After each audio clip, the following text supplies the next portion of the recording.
بسم اللہ الرحمن الرحیم، صفحہ 14 حقیقت اور مجاز کا بیان شروع کر رہے ہیں۔ آپ حضرات کو بولا گیا تھا نا، سب سے پہلے معنی موضوع لغوی کے اعتبار سے بحث تھی، ہو گئی، وہ ہو گئی نہیں، خاص عام مشترک محمد۔ اس کے بعد کئی کے اعتبار سے بحث رہیں گی، بہن معنی کے استعمال کے اعتبار سے بحث رہیں گی کہ جو لفظ کے جو معنی ہے، لفظ کے جو معنی ہے وہ لفظ اپنے انہی معنی میں استعمال ہو رہا ہے یا کسی اور معنی میں استعمال ہو رہا ہے۔ آپ بولیں گے لفظ عام طور پر اسی معنی میں استعمال ہوتا ہے، بالکل عام طور پر اسی معنی میں استعمال ہوتا ہے، لیکن کبھی کبھار کسی وجہ سے، کبھی کبھار اس عام معنی کو چھوڑ کر، عام معنی مطلب جو اس کے وضعی معنی ہے، جو اس کے اس معنی کو چھوڑ کر کسی اور معنی میں بھی لفظ کو استعمال کرتے ہیں، اس کی مختلف وجوہات ہیں۔ سمجھ میں آ گیا نا؟ تو اس بارے میں بحث چلتی ہے۔ تو خلاصہ اس بحث کا یہ ہے کہ لفظ اگر اپنے معنی موضوع میں استعمال ہوا ہے تو اس کو لفظ کے حقیقی معنی بولتے ہیں، اگر معنی موضوع کے علاوہ میں استعمال ہوا ہے تو اس کو بولتے ہیں مجازی معنی۔ اس کیا بولتے ہیں؟ مجازی معنی۔ یہاں تک تو بات پوری ہو جاتی تھی، لیکن اس میں اور دو چیزیں رکھی گئی ہیں صریح اور کنایہ کے عنوان سے۔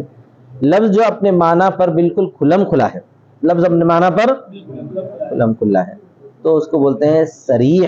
کیا بولتے ہیں؟ صریح۔ لفظ کو اپنے معنی پر جو چھپا کر بولا گیا ہے، لفظ کو کیا کر دیا گیا ہے؟ چھپا کر بولا گیا، اپنے معنی جو ہے واضح نہیں، تھوڑا اور کر سمجھ میں آتے ہیں، یعنی بول لفظ کے اپنے معنی اگر کھلے ہوئے ہیں تو صریح ہے، چھپے ہوئے ہیں تو کنایہ۔ تفصیل آگے آ جائے گی، ٹھیک ہے۔ فصل فی الحقیقت والمجاز، یہ فصل حقیقت اور مجاز میں ہے۔ کل لفظ وضعہ واضع اللغت بإزاء شیء، یہ حقیقت کی تعریف بڑی عجیب کرتے ہیں۔ ہر لفظ جس کو وضع کیا ہے لغت کے واضع نے کسی چیز کے مقابلے میں، بإزاء شیء کسی چیز کے مقابلے، فہو حقیقت لہ، تو وہ اس کے لیے حقیقت ہے۔ مصنف یہ جو بولے ہیں نا، اس کو سرا سمجھنے کی کوشش کرنا۔ لفظ جو ہے معنی کے لیے استعمال ہوتا ہے، جیسے یہ معنی ہے، یہ معنی ہے، اس کے لیے اردو میں لفظ ہے چشمہ، اس کے لیے سمجھ میں آیا؟ چشمے کا جب لفظ بولیں گے تو اس وقت چشمے سے مراد کیا رہتا ہے؟ یہ معنی رہتا ہے، سمجھ میں آ گیا نا؟ تو بولتے ہیں کہ ہر لفظ جس کو واضح لغت نے، واضح لغت کا مطلب جو سب سے پہلے اس لفظ کو بولنے والے نے، اسی کو واضح لغت بولیں گے۔ یہ لفظ سب سے پہلے کون بولا؟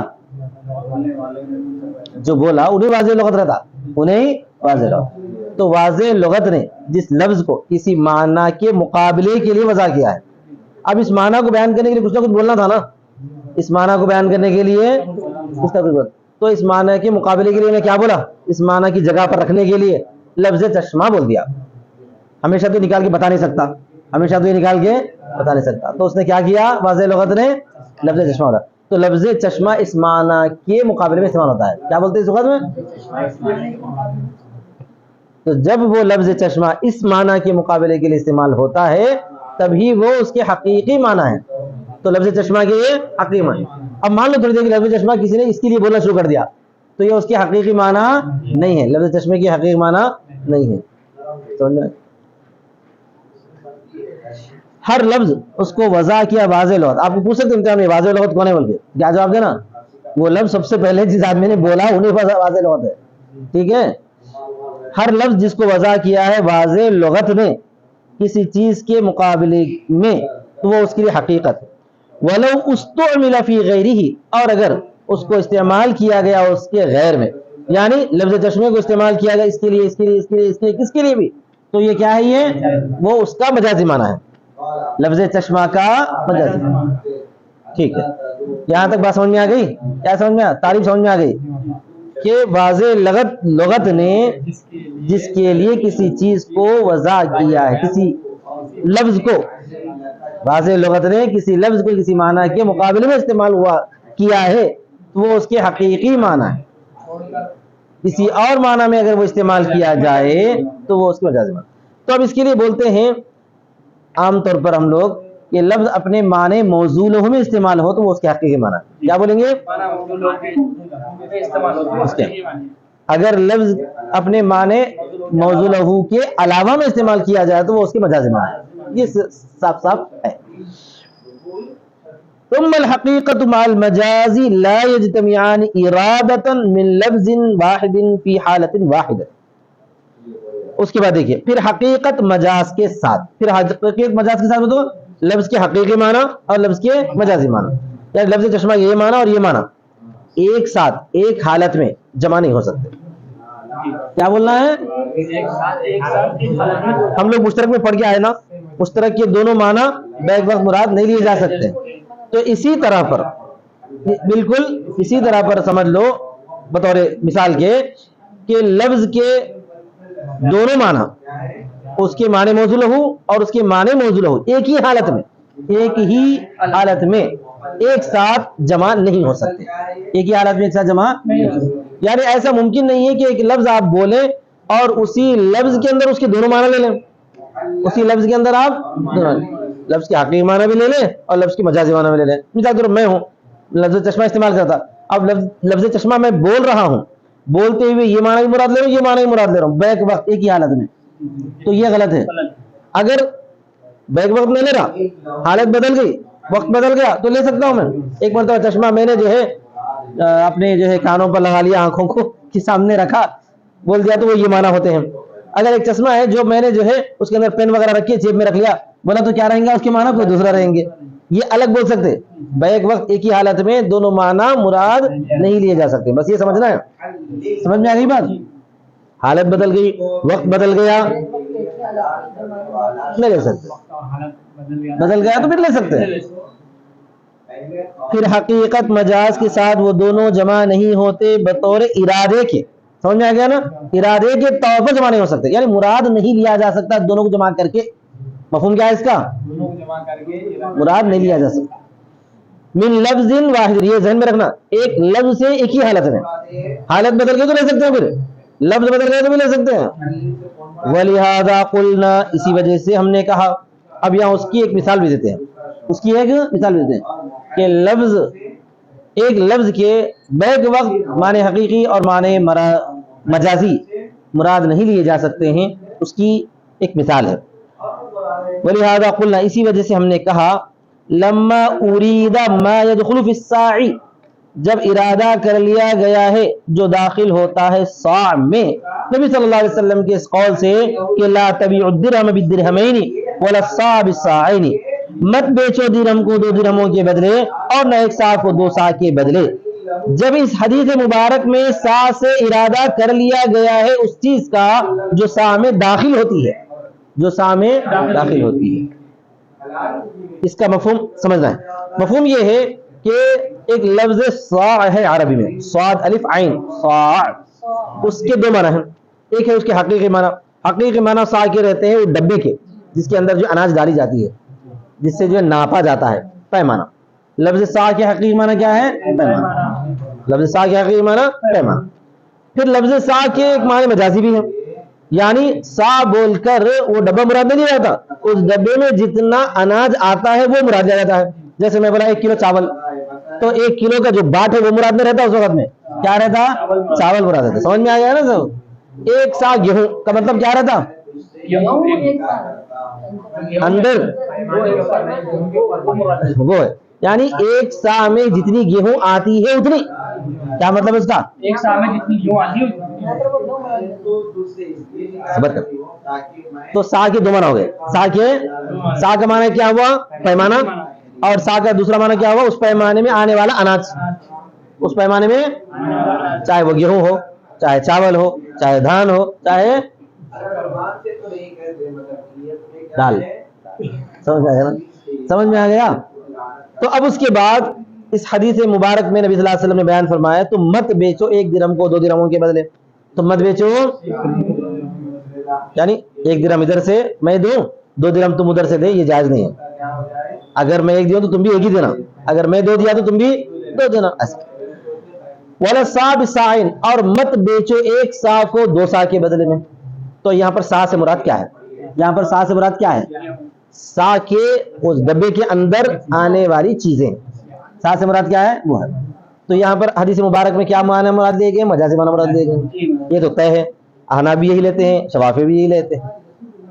اس سے کیا مراد لیا گیا ہے؟ مجازی معنی لیا گیا، اس سا کے اندر آنے والی گیہوں، سا کے اندر آنے والی گیہوں، چاول، دھان، تیل، جو بھی ہے، تو یہ مراد لیا گیا ہے۔ جب یہ مراد لے لیا گیا ہے، جب یہ مراد لے لیا گیا ہے، جب یہ مراد لے لیا گیا ہے تو پھر اب سا کا اعتبار ساقط ہو جاتا ہے ڈبے کا، حقیقی معنی مراد باقی نہیں رہیں گے، حقیقی معنی مراد باقی نہیں رہیں گے۔ تو ترجمہ کیا ہوگا کہ جس طرح پر درہم کے بدلے دو درہم کو بیچنا جائز نہیں ہے، اسی طرح ایک سا گیہوں کے بدلے، ایک سا گیہوں کے بدلے، ایک سا دھان کے بدلے 2 سا دھان نہیں بیچا جا سکتا ہے، نہیں خریدا جا سکتا ہے۔ یہ اس میں بتایا گیا ہے، سب اس کو مانتے ہیں۔ اب یہ مجازی معنی لے لیے گئے ہیں تو حقیقی معنی ساقط ہو جاتے ہیں۔ اب حدیث میں یہ نہیں بتایا گیا کہ ایک ڈبے کو 2 ڈبوں کے بدلے بیچ سکتے نہیں بیچ سکتے، خالی ڈبے کھوگے، وہ ایک کو 2 کے بدلے بیچ سکتے نہیں بیچ سکتے، اس کا ذکر حدیث میں نہیں ہے، اس کا ذکر آیا سمجھ میں، اس کا ذکر حدیث میں نہیں ہے۔ پیمانے کا، ایک پیمانے کو رکھ کے 2 پیمانے جو ہے، مثال کے طور کسی کے پاس جو ہے ایک سیر تھا، آج کل گھر میں سیر ہوتا نا، سیر پوسیر ہے تمہارے پاس، وہ ہمارے بچپن میں رہتے تھے سیرا بول کے، چاول ڈالتے ہو تو سیر آپ کے ڈالتے تھے، اب وہ ختم ہو گئے، اب کس سے ڈالتے؟ خالی اندازے پہ ہماری عورتیں ڈال لیتی، یا تو گلاس بنا کے رکھتے، گلاس سے ڈال دیتے۔ کھانا پکانا ہے تو چاول کس سے ڈالتے؟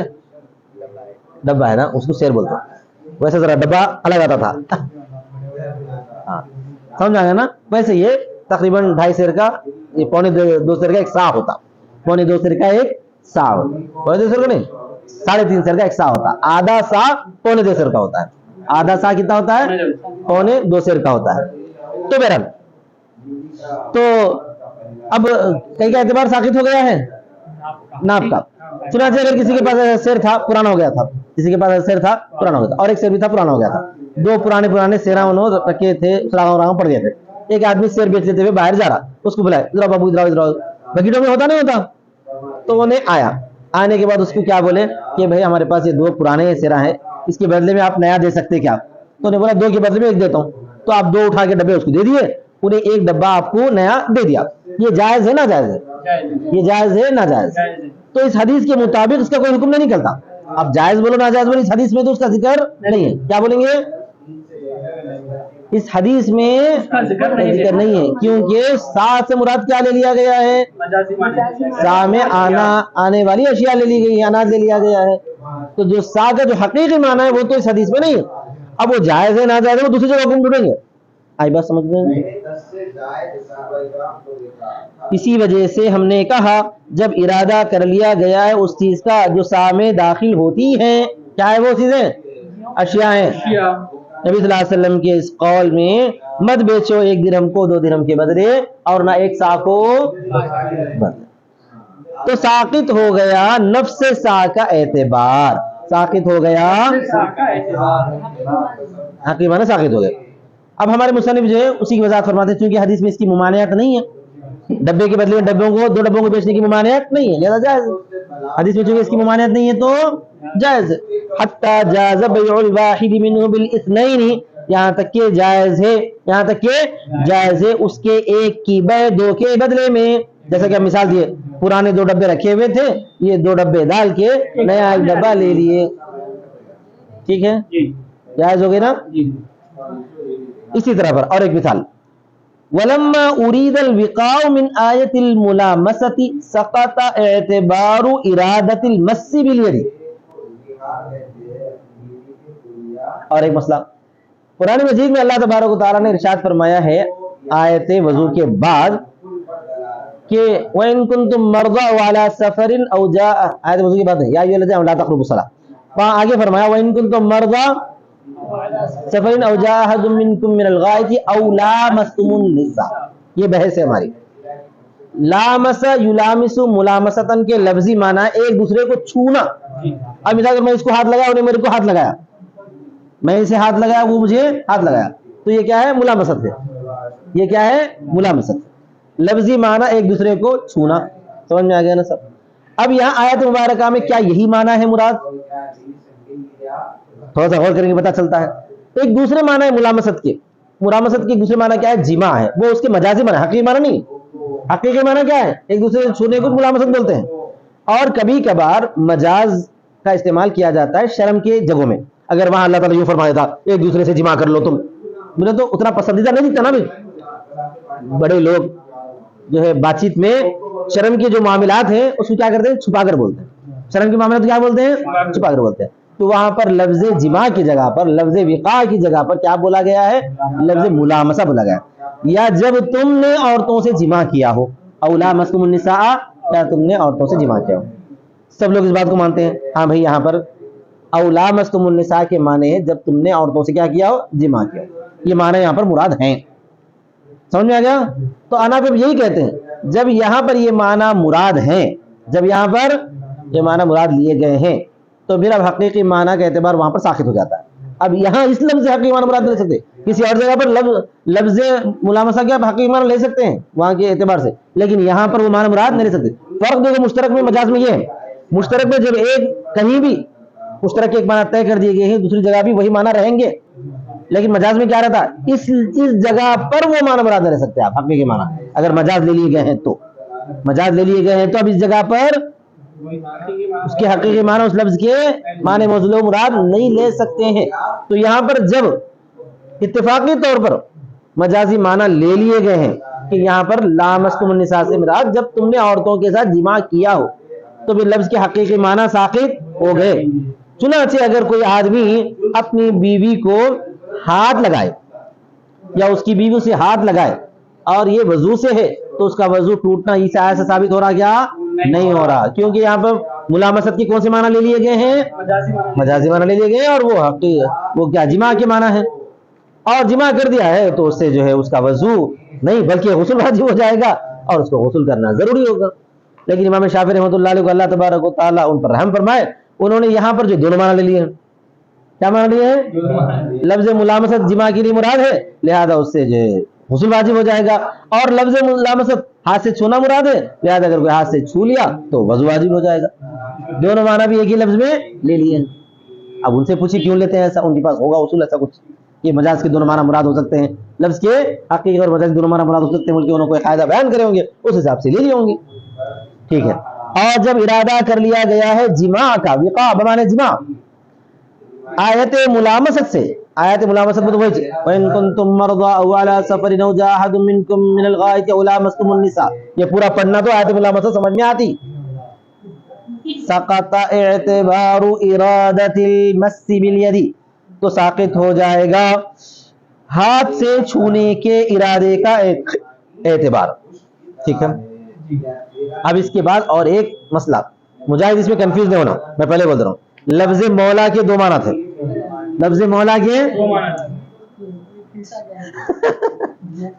وہ دونوں معنی بھی جو ہے حقیقی تھے، وہ دونوں معنی حقیقی تھے. اس کو مشترک لفظ بولے تھے. کون ہوتا ہے وہ مولا؟ اوپر والا اور نیچے والا. آزاد کرنے والا بھی مولا، آزاد کیا ہوئے مولا. سمجھ میں آ گیا نا؟ یہاں پر بھی اب آپ کو جو ہے ایک مولا مراد لینا ہے، وہ دونوں میں سے ایک معنی طے کر دو. آپ وہ دونوں میں سے ایک معنی مشترک نہیں رکھیں گے. اب اس کو اپن کیا کر دیں؟ معول بنا دیے تھوڑی دیر کے لیے. وہ معول کیسا بنا دیے؟ حالات کے حساب سے جو ہے مولا کے ایک ہی معنی ہے، مولا کے ایک ہی معنی. وہ معنی ہے آزاد کیا ہوا. کیا ہے معنی وہ؟ اور چونکہ عرب میں، عرب کے جتنے قبائل تھے نا وہ کبھی کسی کے غلام نہیں تھے. عرب کے کتنے قبائل تھے؟ کبھی کسی کے غلام نہیں تھے. اگر عرب کے کسی قبیلے کا نام لے کر فلاں کا مولا بولے، اس کا جو ہے آزاد کرنے غلام لیا جائے گا. آئی بات سمجھ. میں بولا میری یہ جائیداد جو ہے قریش کے مولا کو دے دو، قریش کے مولا، یا میں عباس کا نام لیا تھوڑی دیر کے لیے، میری یہ جائیداد جو ہے عباس کے مولا کے لیے وقت، عباس کے مولا کے لیے وصیت ہے. اس کو کیا پتا ہے؟ اس کے مولا کو ہے نا.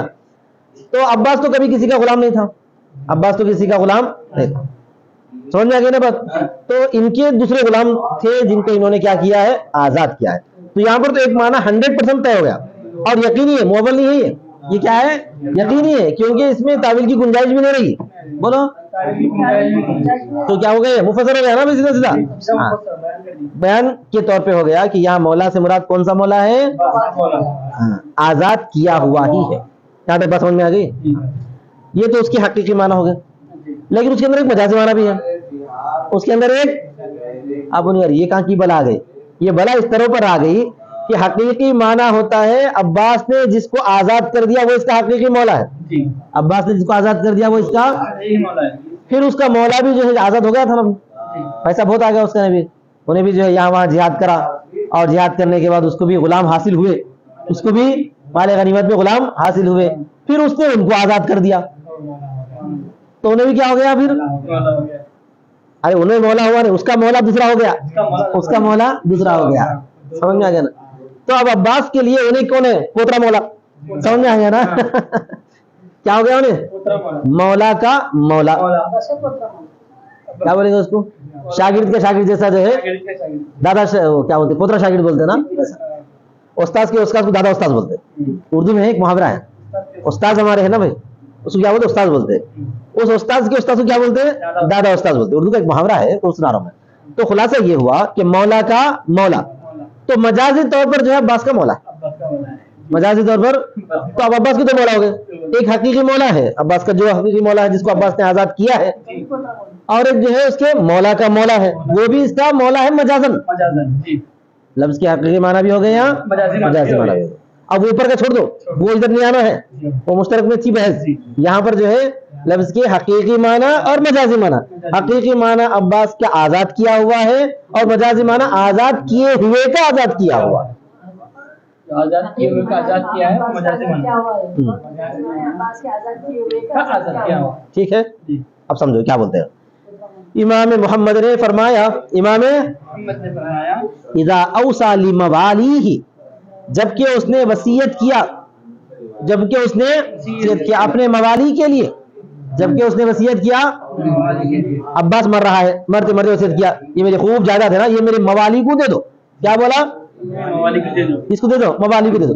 موالی کا مطلب یہ ہوگا کہ عباس صاحب اپنی زندگی میں کتنے غلامہ خریدے, کتنی باندیاں خریدی, اور کن کن کو آزاد کر دیا. وہ جتنے خریدے ہوئے ہیں, جتنے آزاد ہوئے ہیں, وہ پورے کیا ہو گئے؟ اس کے موالی ہو. آئی بات سمجھ میں؟ اچھا صاحب, لیکن اب ان کا وصی تھا میں, وصی مطلب انہوں میرے سے وصیت کر کے مر گئے. سمجھ میں آ گیا نا؟ یہ میرے موالی کو دے دو. انہوں بہت پیسے والے تھے, بہت مالدار تھے, بہت غلامہ خرید کے کیا کرے تھے؟ آزاد کر دیے تھے. بہت ساری باندیاں خریدی تھی, انہوں نے آزاد کر دی تھی. پھر اس کے بعد وہ لوگ بھی جو ہے کیا کرے, وہ لوگ بھی کیا کرے, خوب پیسہ کمائے, بہت جو آگے بڑھ گئے, خوب پیسہ کمائے. انہوں خوب پیسہ بھی دیے تھے ان لوگوں کو, انہوں بھی کیا کرے, خوب پیسہ کمائے, کرے وہ کرے یہ کرے. وہ لوگ ہمیں جو ہے غلامہ باندیاں خریدے, ان لوگوں کو بھی احساس تھا کہ ہمارے جو ہے مالک صاحب ہمارے اوپر بہت رحم کرے, لہٰذا انہوں نے بھی کیا کرے, اپنے غلاموں کو, اپنی باندیوں کو آزاد کر دیا. تب عباس کے کیا کیا ہے دیکھو, موالی بھی ہیں جن کو عباس نے آزاد کر دیا, اور اس کے موالی بھی ہیں جن کو اس کے موالی نے آزاد کر دیا. تو اس کو بولتے ہیں وَلَهُ مَوَالٍ وَلِمَوَالِيهِ مَوَالٍ, وَلَهُ مَوَالٍ ایک چین, وَلِمَوَالِيهِ مَوَالٍ. تو امام محمد فرماتے ہیں کتاب میں, قال محمد, امام محمد نے کہا جبکہ وصیت کیا اپنے موالی کے لیے, جبکہ کون وصیت کیا؟ عباس نے مرتے ہوئے وصیت کیا کہ یہ جائیداد میرے. وَلَهُ مَوَالٍ أَعْتَقَهُمْ, اور اس کے موالی ہیں جن کو اس نے آزاد کیا. یہ چنے یہاں. پھر وَلِمَوَالِيهِ مَوَالٍ أَعْتَقُوهُمْ, اور ان کے موالی کے لیے موالی بھی ہیں جن کو ان لوگوں نے آزاد کیا ہے. تو وصیت کس کو ملیں گی؟ كَانَتِ الْوَصِيَّةُ لِمَوَالِيهِ, تو اس کی وصیت اس کے موالی کو ملیں گی. دون موالی موالیہ, اس کے موالی کو نہیں ملیں گی, کیونکہ لفظ جب تک حقیقی معنی میں استعمال ہوتا ہے اس کو حقیقی معنی ہی لیے جائیں گے. ٹھیک ہے, ترجمہ دیکھو. کانت الوصیۃ لموالیہ, اس کی وصیت اس کے موالی کے لیے ہوگی. دون موالی موالیہ, اس کے موالی کے لیے نہیں ہوگی. اسی طرح پر اور ایک مثال, وفی السیر الکبیر, سیر کبیر امام محمد کی کتاب ہے جس میں انہوں نے جو ہے جنگ وغیرہ کے جو اصول اور ضابطے اور مسائل بیان کیے ہیں. سیر کبیر میں ہے لو استأمن اہل الحرب علی آبائہم, ایک ہے اہل حرب اور ایک ہے اہل اسلام. اہل اسلام کے مطلب مسلمان ملک دارالاسلام, اور ایک دارالحرب جس سے مسلمان ملک کی جنگ جاری ہے, جس سے مسلمان ملک کی جنگ جاری ہے اور معاہدہ نہیں ہوا ہے. تو ویسے موقع پر ہمارے مجاہد میاں جو ہے جہاد کرنے کے لیے نکلے ہیں, ہمارے مجاہد میاں جہاد کرنے کے لیے نکلے ہیں. نکل کے کیا کرے ہیں, دارالاسلام کے امیر کے حکم پر مجاہد جو ہے, اب مجاہد بولے گا نا جہاد کرنے والے کو, امیر کے حکم پر کیا کرا ہے, اہل عرب کے پاس پہنچے. اب اہل حرب والے جو ہے اپنا قلعہ بند کر کے بیٹھ گئے اور مجاہد سے ریکویسٹ کر رہے ہیں, درخواست کر رہے ہیں کہ بھائی آپ ہم کو پناہ دے دو, آپ ہم کو پناہ دے دو, ہم جو ہے قلعہ کھول کے جو ہے ملک آپ کے حوالے کر دیں گے, آپ ہماری حفاظت کی ذمہ داری لے لو. اس کو بولتے ہیں امان طلب کرنا. کیا بولتے ہیں اس کو؟ عربی کے لیے اس میں لفظ آتا ہے استأمن. کیا لفظ آتا ہے؟ اگر ایسا امان طلب کر گئے چلے گئے تو پوروں کو قید کرنے کے غلام بنا دیں گے, جو تلوار اٹھائیں گے اس کو قتل کر دیں گے, جو تلوار ڈال دیں گے اس کو کیا کریں گے؟ غلام بنا دیں گے. لیکن اہل حرب نے اگر امان طلب کی ہے, اہل حرب نے کی ہے, تو اس وقت اس کی ذمہ داری رہتی کہ انہیں اس امان کے طلب کو قبول کر سکتا ہے, رد بھی کر سکتا ہے. سمجھ میں آئے گا نا, اس کو مجاہد کو اختیار ہے. تو اب اگر اہل حرب نے امان طلب کی تو مان لیے, تو وہ اہل حرب جو ہے ساتھ میں خود بھی امان طلب کرے اور اپنے باپوں پر بھی امان مانگے. اب وہاں کے جو ہے جو بھی ان کا نام ملنا وغیرہ وغیرہ ہے, وہ لوگ بولے کہ بھائی ہم کو اور ہمارے باپوں کو امان دے دو. کیا بولے؟ باپ. لفظ کیا استعمال کرے؟ باپ. اب کے معنی باپ. پھر اب کے دو معنی ہیں, ایک معنی حقیقی کون ہے؟ ہمارے سگے بابا, اور ایک معنی مجازی ہے بابا کے بابا. بابا کے بابا کیا ہے؟ دادا. ان کو بھی کیا بول دیتے ہیں؟ آج کل تو حیدرآباد میں ایک نئی وبا چل پڑی, بچے پوٹے جو ہے باپ کو کیا بول رہے ہیں؟ پپا, اور دادا کو ابا. ارے دادا ابا کیسے ہو سکتے بھائی؟ دادا سے بولنا, دادا ابا بولو. سمجھ میں آئے گا نا؟ بہت سارے بچے کیا کر رہے ہیں؟ دادا کو ابا بول رہے ہیں, نانا کو بھی ابا, دادا کو بھی ابا. اب ہم کنفیوز, یہ تمہارے ابا ہیں؟ ارے وہ تمہارا دادا ہے شاید نا. ہاں ہم دادا کو ابا بلاتے ہیں. سمجھ میں آ گئی بات؟ یہ اکثر چلتا تو غلط ہے, شریعت میں ایسا چلنا نہیں ہے. جو رشتہ ہے پکا وہی رشتہ بولنا, دادی کو دادی ہی بولنا. سمجھ میں آ گیا نا سب؟ امہاتکم کا مطلب کیا ہوا؟ سیدھا سیدھا تمہاری مائیں ہیں, تمہاری دادیاں نہیں ہیں. کنفیوز نہیں کرنا ہے نا بھائی. بہرحال لیکن مجازی طور پر تو ہے وہ, لیکن مجازی طور پر تو ہے. اب یہاں پہ حیدرآباد والے بچے جتنے ہیں پورے مجازی معنی لے رہے ہیں. کیا ہمیشہ غلط ہے نا بھائی مجازی معنی لینا؟ مجازی معنی تو روتن لیا جا سکتا ہے. تو خیر یہاں پر جو ہے اگر امان طلب کرے اہل حرب مجاہد سے کہ ہم کو اور ہم کو چھوڑ دو, ہمارے باپوں کو امن دے دو, مجاہد میں قبول کر لی, مجاہد میں امان قبول کر لی. پھر اس کے بعد جب دروازہ کھولا گیا تو اب جو ہے امن کے واسطے جو لوگ آگے سامنے بیٹھے ہوئے ہیں جنہوں نے امان مانگی, ان کے باپ بھی آئے اور ساتھ میں ان کے دادا بھی آئے, بوڑھے میاں ان کے دادا بھی آئے. تب مجاہد کی کو کیا ہے مسئلہ؟ انہیں تو سوچیں گے پریشان, میں تو ان کے باپ کو امان دیا تھا, یہ دادا کہاں سے آ گیا؟ میں باپ کو امان دیا تھا, دادا کہاں سے آ گیا؟ تو حقیقی اعتبار سے دادا نہیں آئے گا. کیوں؟ اس لیے کہ وہاں پر امان جس سے طلب کی گئی وہ کون تھا؟ باپ تھا. اور امان جس کو قبول کیا لیا انہیں وہ کون ہے؟ صرف باپ ہے.